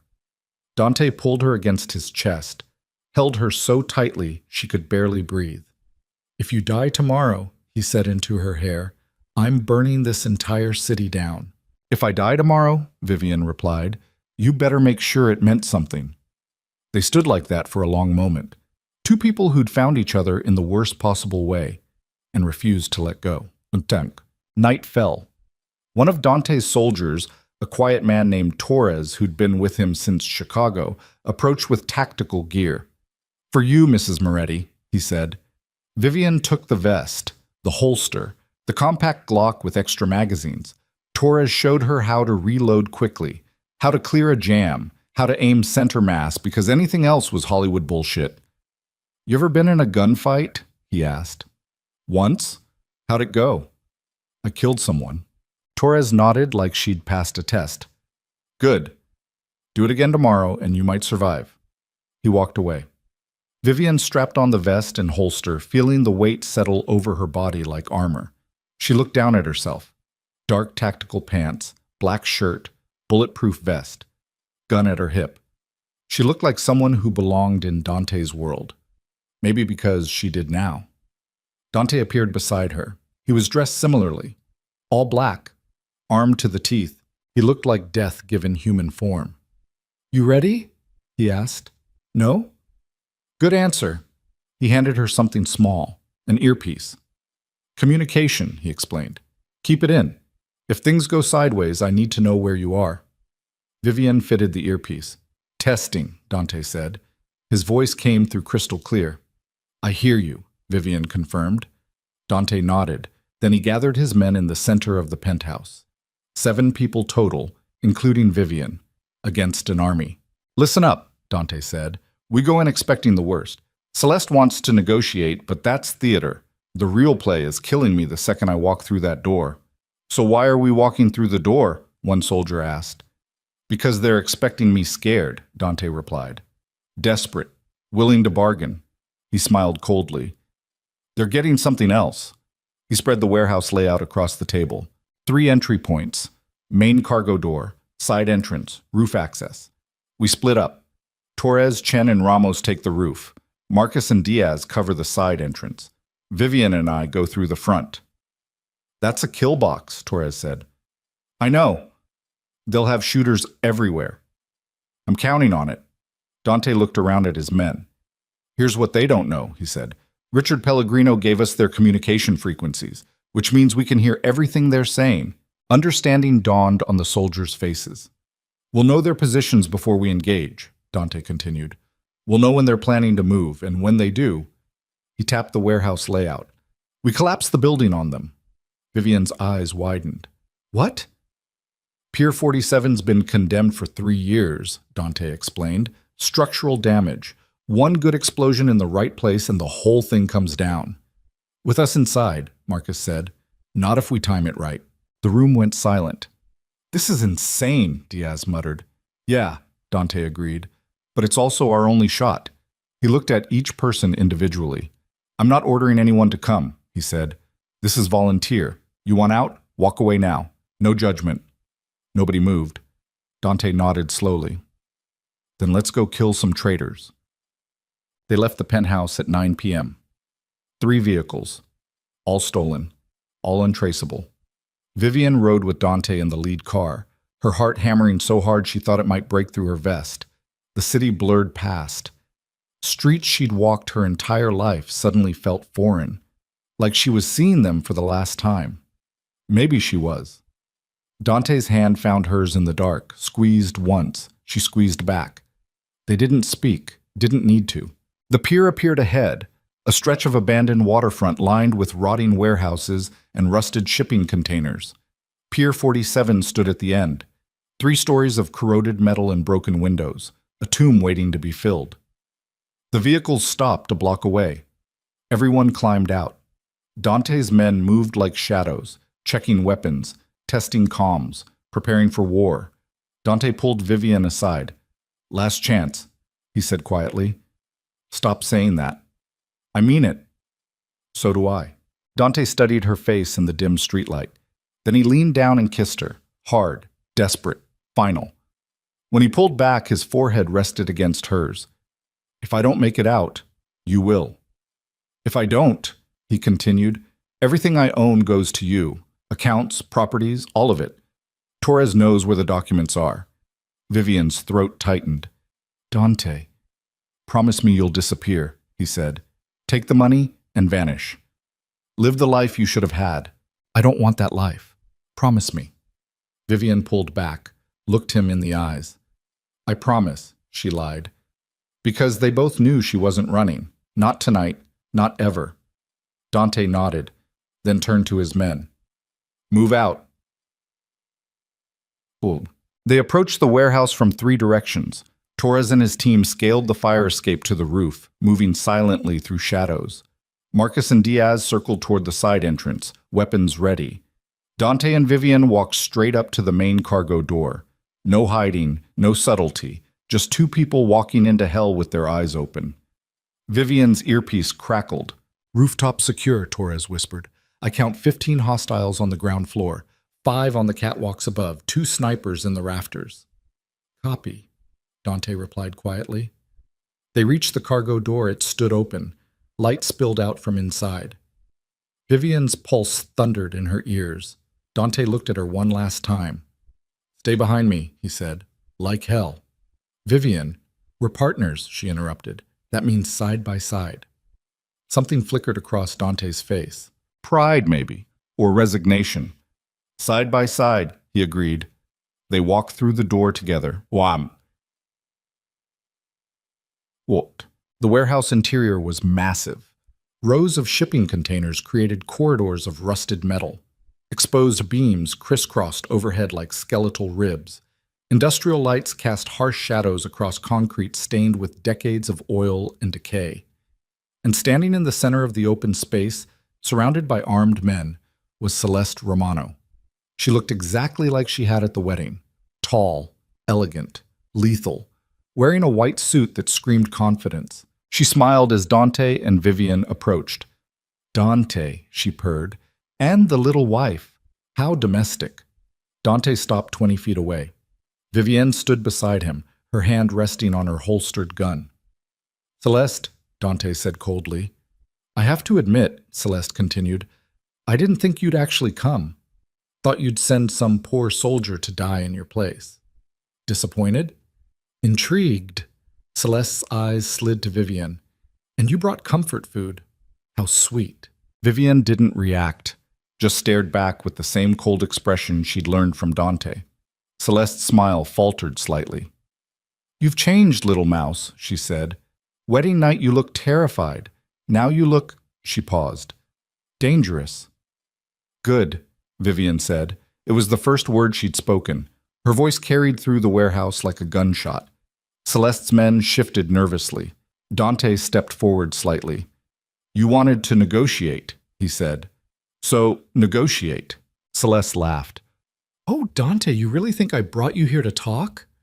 No, but I wanted to hear you admit it. Admit what? That you've been planning this for months. That you turned my own men against me. That you thought you could take everything I built. Celeste's smile turned cruel. I don't think, darling. I know. She gestured around the warehouse. 23 men, all loyal to me, all ready to die for a piece of your empire. 22, Dante corrected. Celeste frowned. What?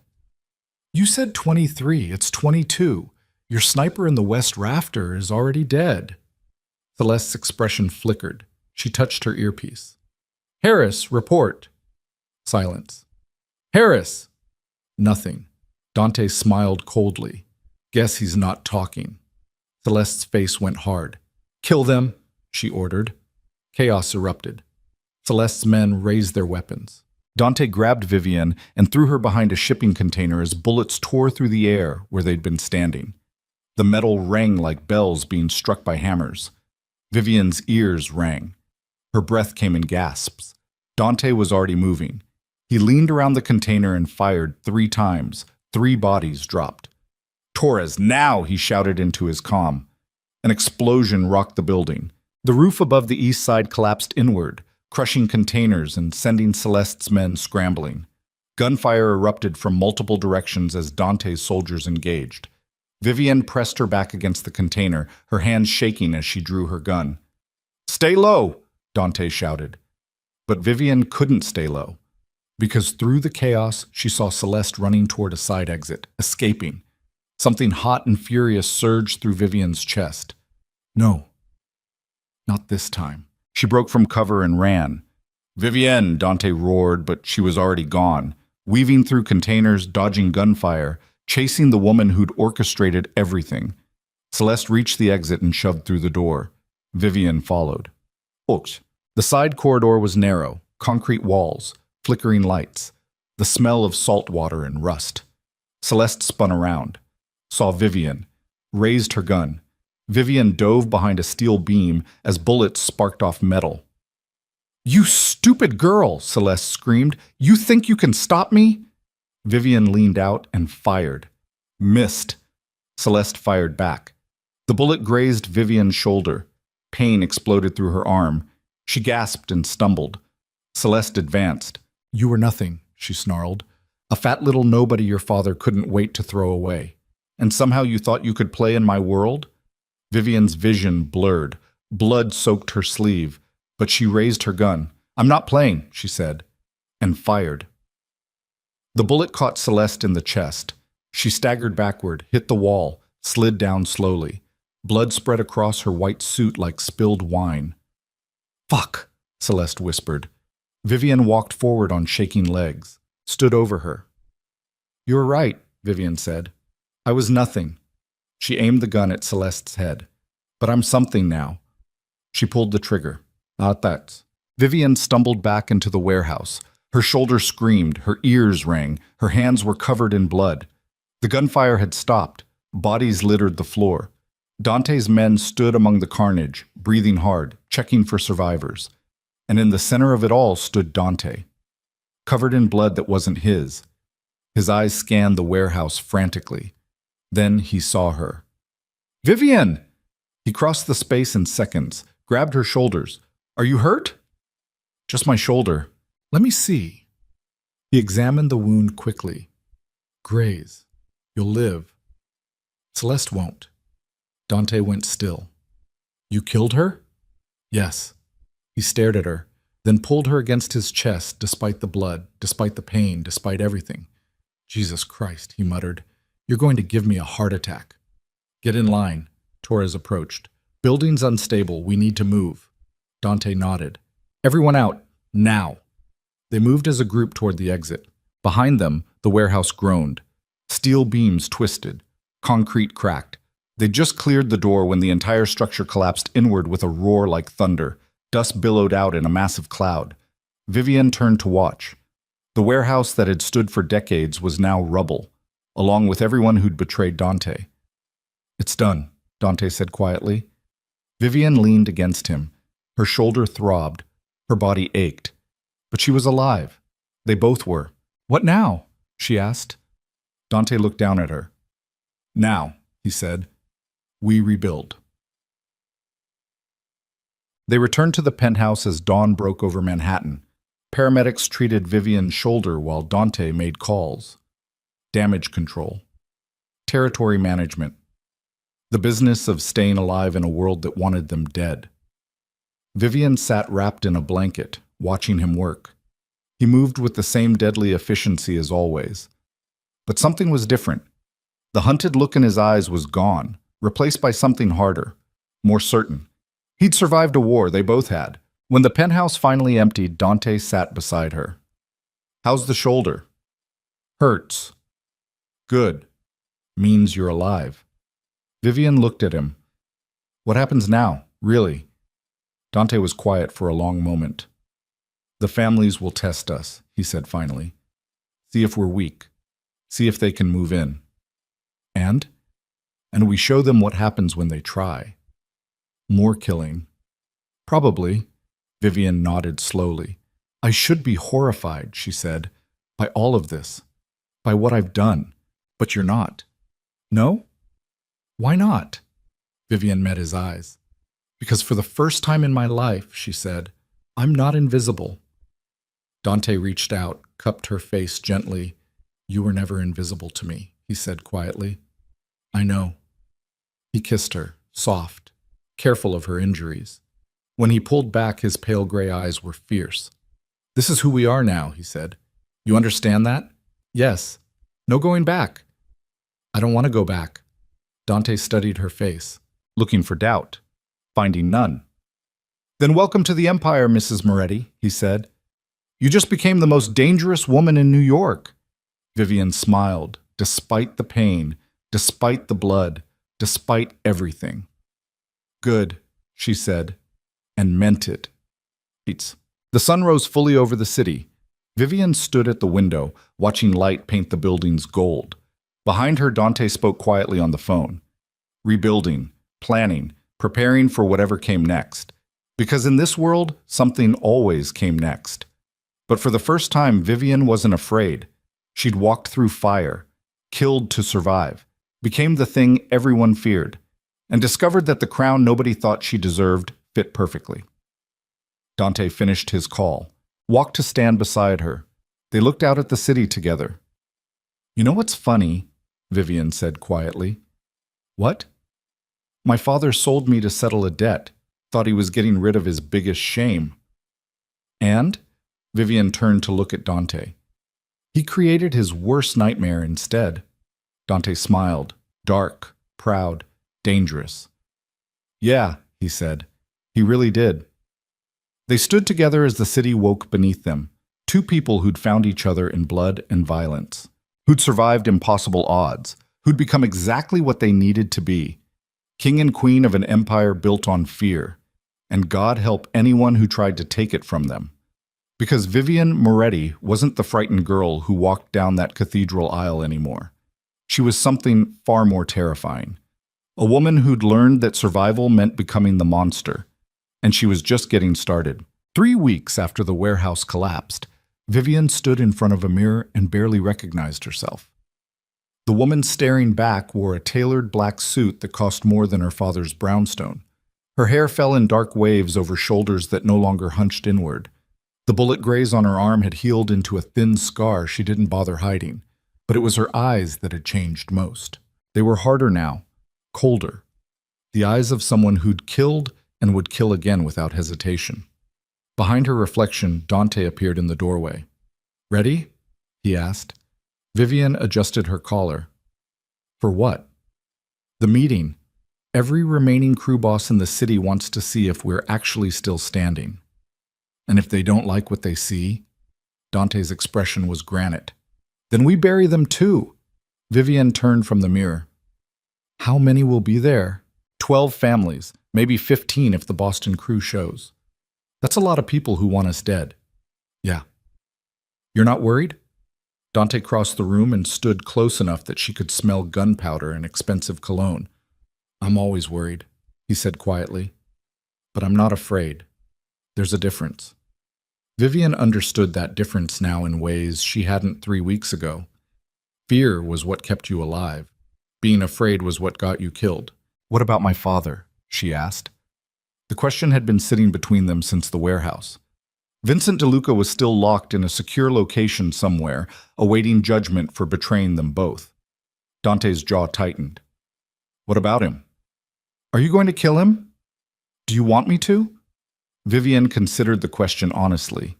The man who'd spent 26 years making her feel worthless, who'd sold her like property, who'd given up security information that nearly got her killed. She should want him dead. "No," she said finally. Dante studied her face. "Why not?" "Because killing him would mean he still has power over me, and he doesn't." Something shifted in Dante's expression. Pride, maybe, or respect. "What do you want me to do with him?" he asked. Vivian met his pale gray eyes. "Let him live. But make sure he knows he only breathes because I allowed it." Dante smiled slowly. "You're learning to be cruel in all the right ways." "I had a good teacher." He leaned down and kissed her forehead. "Let's go remind everyone why they should be terrified of us." Jakits. The meeting took place in a private dining room at an upscale restaurant Dante owned in Tribeca. Neutral ground, or as neutral as anything could be in a world where neutrality was temporary and alliances shifted like sand. Vivian walked into the room beside Dante and felt every conversation die. 14 men sat around a massive table. Crime bosses from every major family in the city. Russians, Irish, Italians, Chinese. Each one representing millions in territory and decades of bloodshed. They all turned to stare. Not at Dante. At her. The woman who'd killed Celeste Romano, who'd walked into a trap and survived, who now sat at the head of the Moretti Empire like she'd been born to it. Dante pulled out a chair at the head of the table. Vivian sat. He took the seat beside her. The message was clear. They ruled together now. A heavy-set Russian named Volkov spoke first. His accent was thick, his eyes shrewd. "Dante Moretti," he said, "we heard you were dead." "You heard wrong," Dante replied. "And yet your organization was infiltrated. Your men turned against you. Your territories attacked." "Were," Dante emphasized. "Past tense." Another boss leaned forward. An Irish man named Connor, with scars across his knuckles. "Where's Celeste Romano?" Connor asked. "Dead," Vivian said. Every eye turned to her. Connor's expression flickered with surprise that she'd spoken. "You killed her?" he asked. "Yes." "Personally?" "Personally." Silence stretched across the room. Then Volkov laughed. A deep, rumbling sound that held no humor. "The little bride," he said. "We all thought you were decoration.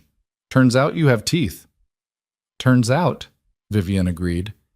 Dante's hand moved to rest on the table beside hers. Not touching, just present.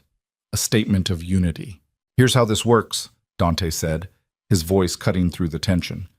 "Celeste tried to carve up my empire. She failed.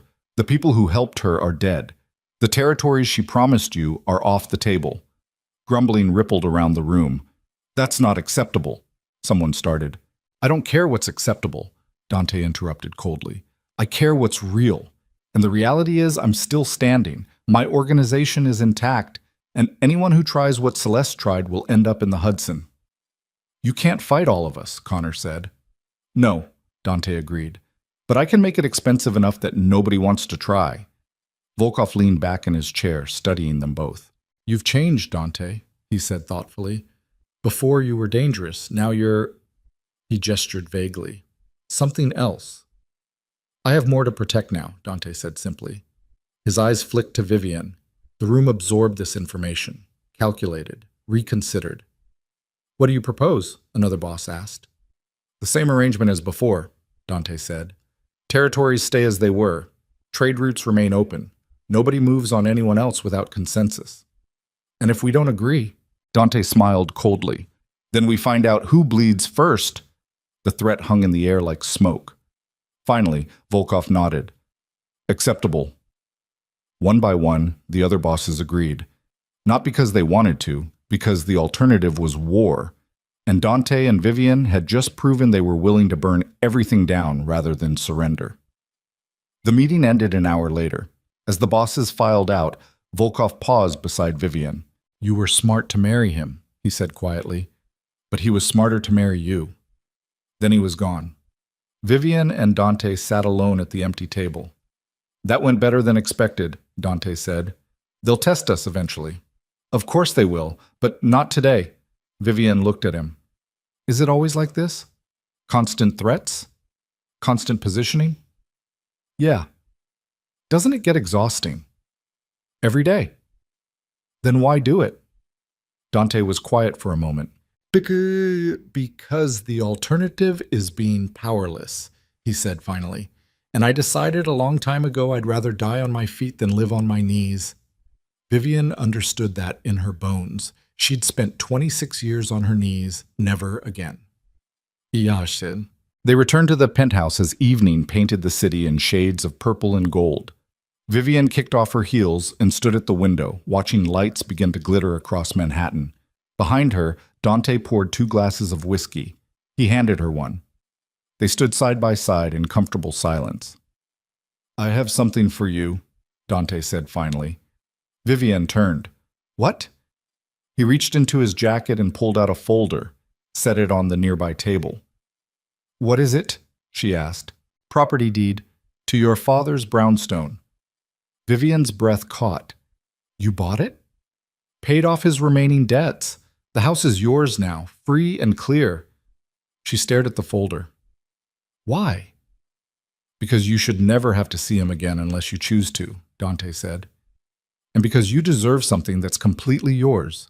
No strings, no obligations." Vivian's throat tightened. "I don't want that house," she said quietly. "It's full of bad memories." "Then sell it. Burn it down. Do whatever you want with it. Point is, it's yours." Vivian set down her whiskey glass, turned to face him fully. "Everything you've given me," she said. "The protection, the power, the respect. None of it was supposed to be real. I know. This was a business arrangement. It was. So why does it feel like something else now?" Dante set his own glass down, moved closer.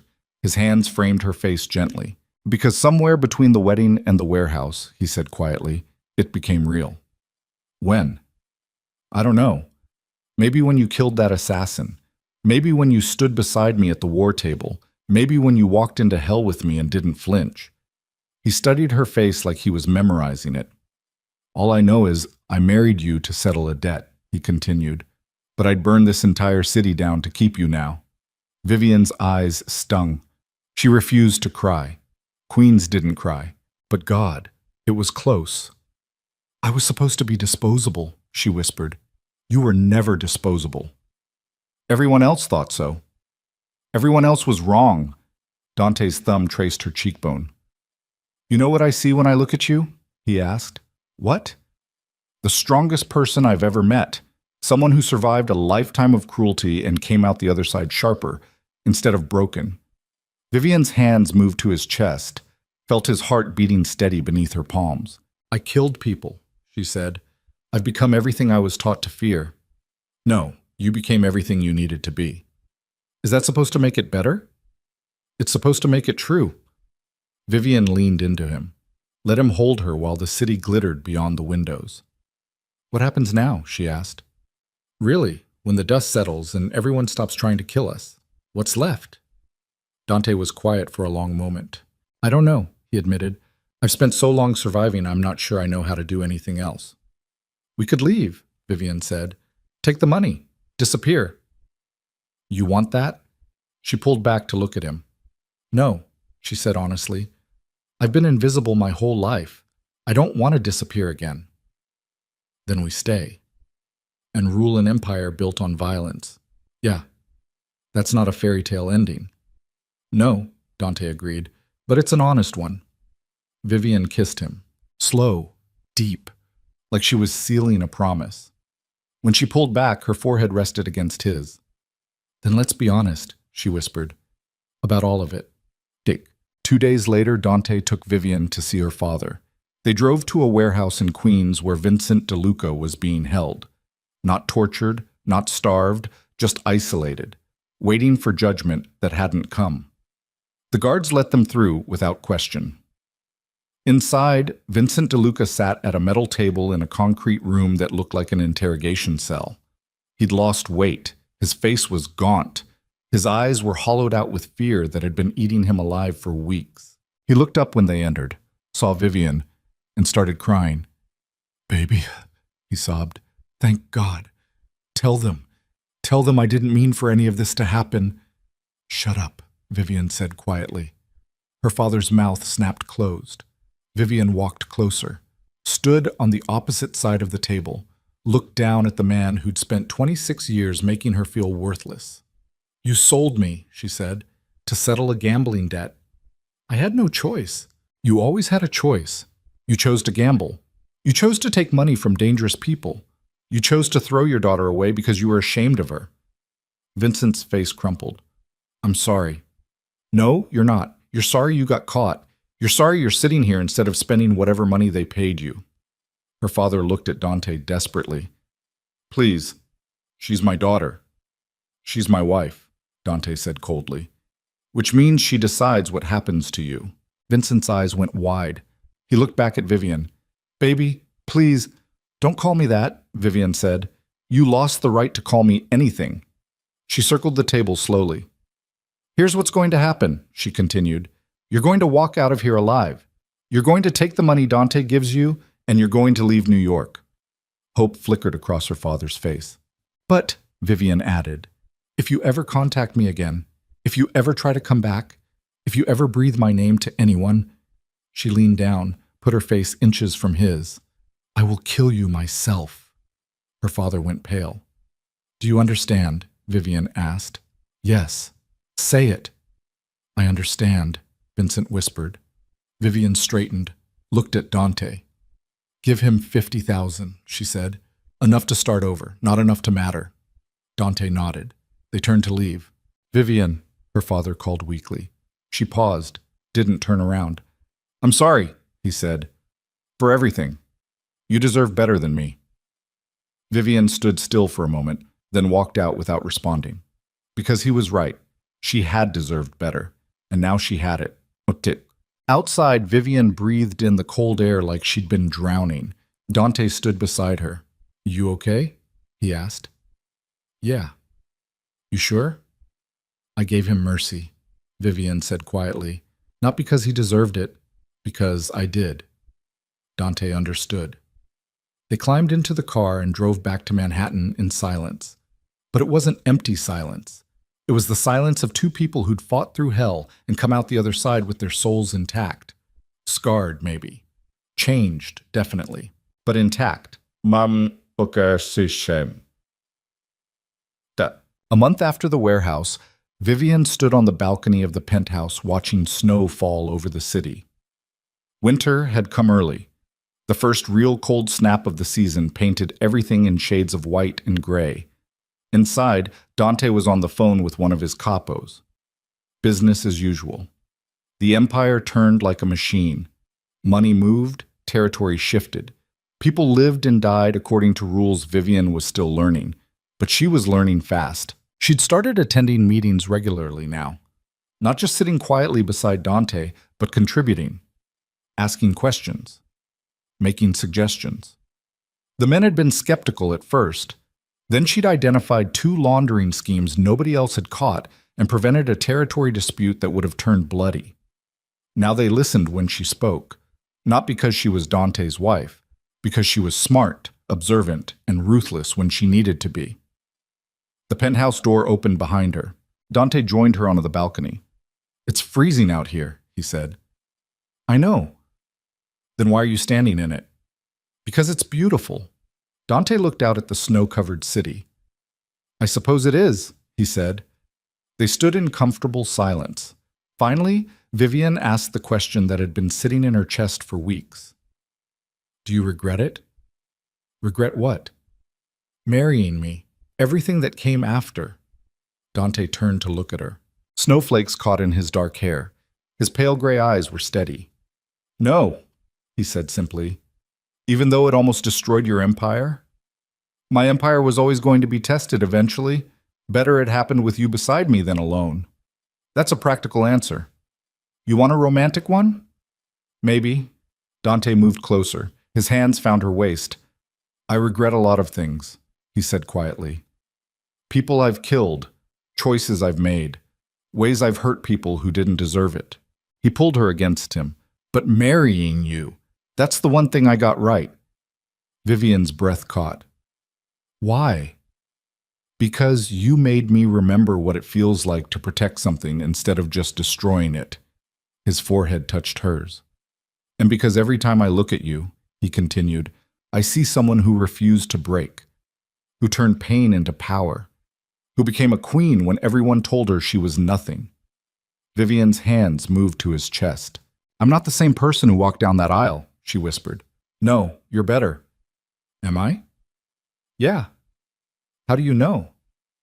"Because that woman was surviving," Dante said. "And this woman is living."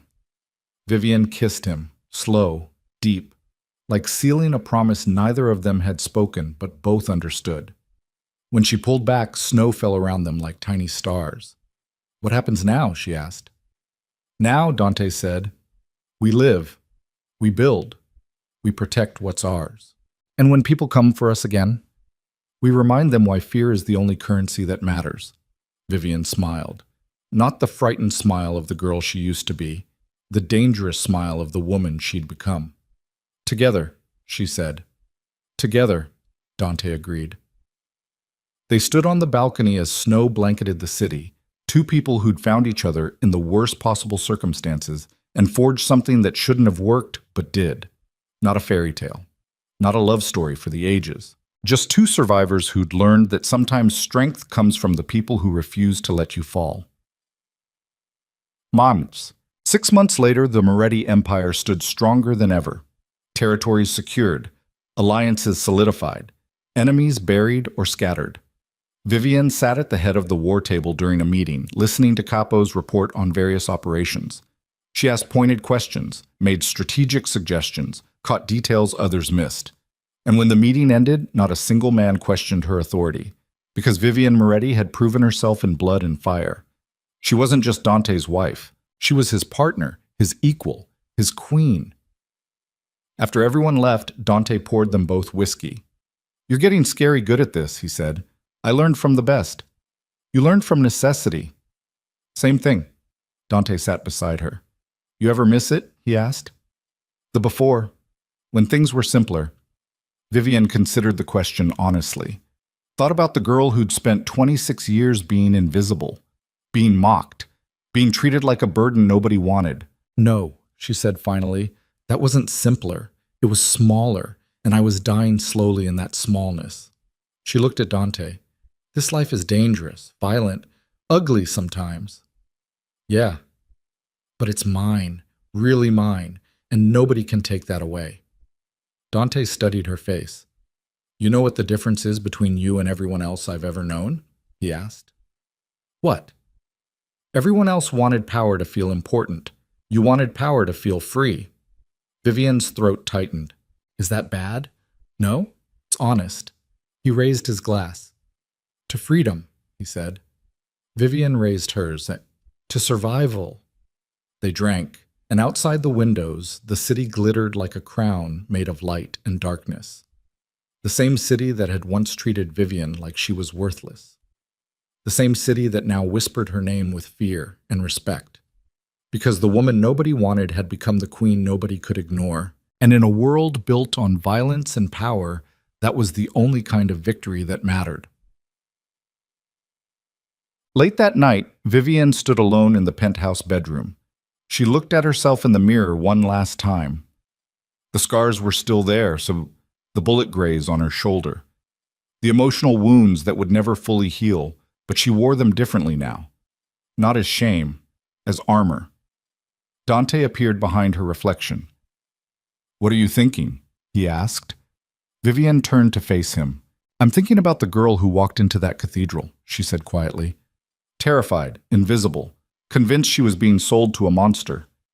And I want to tell her it gets better, that she becomes something she never imagined. Dante moved closer. Does it get better? He asked.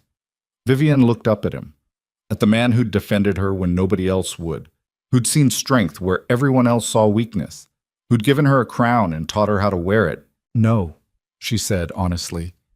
It gets harder, more dangerous, more complicated. She touched his face. But it gets real, and real is better than safe. Dante pulled her close. You know what I love about you? He said. What? You don't lie to make things prettier. You just tell the truth and dare people to handle it. Is that love? In my world, yeah. Vivian kissed him. Vivian kissed. And in that moment, wrapped in the arms of the most dangerous man in New York, she finally understood what freedom actually meant. Not the absence of danger, but the presence of choice. The ability to stand in the fire and decide for yourself whether to burn or become something forged in flame. Vivian had chosen the latter, and she'd never looked back. Years would pass. The empire would grow. Contracts shift with the times. People would challenge them. Some would die. Others would learn. But through it all, Dante and Vivian Moretti would stand together. Not because their marriage started with love, but because they built something stronger than love through blood, loyalty, and the stubborn refusal to break. They became legend. Not the kind of legend people celebrated. The kind they whispered about in dark rooms with careful voices. The Reaper and his Queen. Two people who proved that sometimes the most dangerous thing in the world isn't a man with nothing to lose. It's a woman with everything to prove. And in the end, that was exactly what Vivian did. She proved that the daughter nobody wanted could become the queen nobody could touch. She proved that survival wasn't about staying invisible. It was about becoming so undeniable that the world had no choice but to see you. She proved that crowns aren't given. They're taken by people brave enough to reach into the fire and pull one out. And she wore that crown for the rest of her life. Not perfectly, not easily, but honestly, which was the only way that mattered. Because in a world obsessed with pretty lies and polished surfaces, Vivian Moretti became living proof that sometimes the most powerful thing you can be is exactly who you are, scars and all.